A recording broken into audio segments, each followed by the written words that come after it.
जो असमानता पर आधारित है, जो भेदभाव पर आधारित है, जो इंसान और इंसान में फर्क करता है, जो जानवर को तो इज्जत देता है लेकिन मनुष्य को मनुष्य का दर्जा देने को तैयार नहीं है, इस दुर्भाग्य से वो बेचारा आज इस देश पर शासन कर रहा है।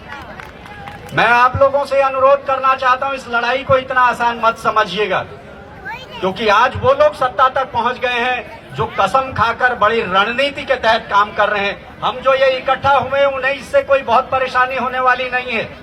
उन्हें मालूम है ये इकट्ठा हो जाएंगे तो बहुत कुछ क्या कर लेंगे। इससे पहले उन्होंने हमारे खिलाफ आंदोलन स्टार्ट किया है। आज 2 आंदोलन उत्तराखंड में चल रहे हैं। एक चल रहा हकों को छीनने का, एक चल रहा अपने हकों को मांगने का। ये उत्तराखंड जिसे देवभूमि के नाम से प्रचारित किया जाता है, इस देवभूमि में क्या चल रहा है, ये पूरे देश में देवभूमि ऐसा कर रही है जो अपने समाज के दबाए सताए लोगों के अधिकारों को छीनने के लिए आंदोलन कर रही है। और वो संगठन, वो जाति संगठन आंदोलन करते हमें बहुत गुरेज नहीं था, हमें परेशानी नहीं थी, क्योंकि उनकी तो फितरत में ही सदियों से नफरत भरी है, भेदभाव भरा है, संकीर्णता भरी है, सड़ी हुई गली सोच भरी है। लेकिन दुर्भाग्य से उत्तराखंड की सरकार भी आज सड़ी गली सोच वाली सिद्ध होकर इस कमजोर तबके के खिलाफ सुप्रीम कोर्ट में जा रही है। जिस सरकार को यह माना जाता है कि वो अपने कमजोरों को न्याय देगी, अपने कमजोरों को बचाएगी, अगर जो तथाकथित ऊंची जातियां, जो दबंग जातियां दलितों को सताएंगी तो वो सरकार उनको बचाएगी। लेकिन जब सरकार ही अगर आपके खिलाफ सुप्रीम कोर्ट जाने लगी तो आपको बचाने वाला कौन है, जिसको बहुत गंभीरता से विचार करने की जरूरत है। आज आपको अपने आप को बचाने के लिए खुद उतरना पड़ेगा, अपने परिवारों को सड़कों पर लाना पड़ेगा, कल बच्चों को सड़कों पर लाना पड़ेगा। मैं यहाँ पर हमारे संयुक्त मोर्चे से भी ये एक निवेदन करना चाहता हूँ कि आने वाले, अभी तो ये कुछ भी नहीं है, अभी आपने जिलों पर प्रदर्शन किया है, आज ये राजधानी में प्रदर्शन है। आने वाले समय में कुछ रणनीति बनाइएगा कि तहसीलों में ऐसा प्रदर्शन हो जिसमें अपने परिवार और बच्चों के साथ हम लोग निकलेंगे। उसके बाद ब्लॉकों में ऐसा प्रदर्शन करिए, अपने ढोल डंगरों के साथ भी निकलना पड़े, वो भी निकलना पड़ेगा।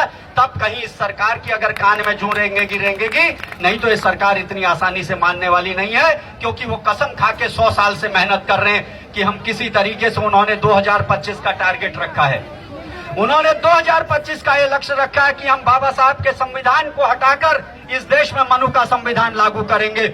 और वो मनु का संविधान क्या है वो जानकार लोग सब जानते हैं।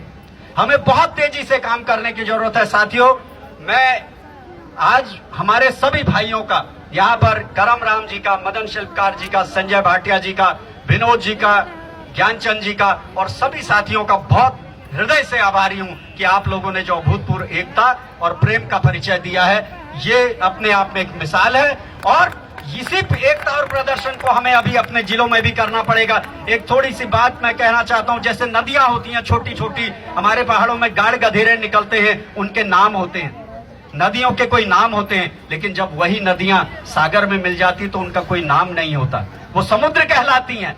तो हमें भी अपने उन नामों की परवाह नहीं करनी है। मेरे संगठन का नाम नहीं आया, मेरा नाम नहीं आया, मैंने इतनी मेहनत करी, मैंने इतना खर्चा किया, ये मैटर आज सोचेंगे तो जो कुछ बाबा साहब डॉक्टर अंबेडकर ने अपना पूरा जीवन लगाकर हमें दिया है, बाबा साहब डॉक्टर अंबेडकर के 4 बच्चों की कुर्बानी के हम कर्जदार हैं। बाबा साहब अंबेडकर के 4 बच्चे अपनी जिंदगी नहीं जी पाए, बाबा साहब अंबेडकर की पत्नी अपनी जिंदगी नहीं जी पाई, उनके हम कर्जदार हैं। और बाबा साहब मात्र 65 साल की उम्र में हमारे लिए लड़ते मरते चले गए, हम उनके कर्जदार हैं। अगर आज हम अपने नाम की, अपने संगठन की नाम की एक दूसरे में अवगुण निकालने में अगर रह गए तो हमारी आने वाली पीढ़ियां हमें माफ नहीं करेंगी, हमारी आने वाली पीढ़ियों को बहुत बुरा दौर झेलना पड़ेगा। तो साथियों, मैं इसी आह्वान के साथ ज्यादा समय नहीं लेता हूं।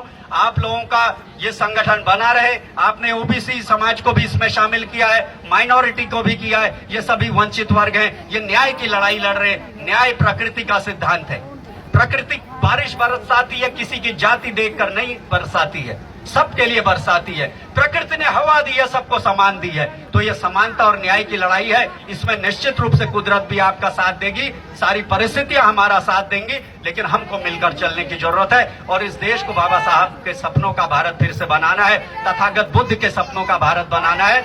इसी उम्मीद और विश्वास के साथ ज्यादा समय न लेते हुए फिर से संगठन और सभी साथियों का धन्यवाद। जय भीम, जय भारत।